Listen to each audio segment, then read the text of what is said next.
Hey, what do you think about that? Representing, huh? You can kick me out of the group. You can say I'm not a rebel, but not everybody has one of these. Put this jacket on today. Put this. It was a real throwback. I sent this picture to Andy, and he was laughing with me. This signifies the beginning of what we have as the rebels, or what we had. It was 2018, Nashville, Tennessee.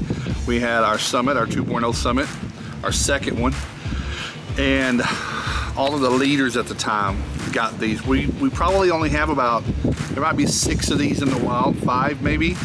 Andy and I had one, John Grubb, I want to say Bob Timmel, Bob and Christine and Dylan probably had one. Maybe there's more like 8. Dave Meyer and Jennifer had one, and not really sure who else, but you know, there's just not a whole lot of these, and it's just a good reminder of while it may not be, the rebels may not be what they once were, it still started as the right thing, and I'm proud to be wearing it today. All right, you guys take care.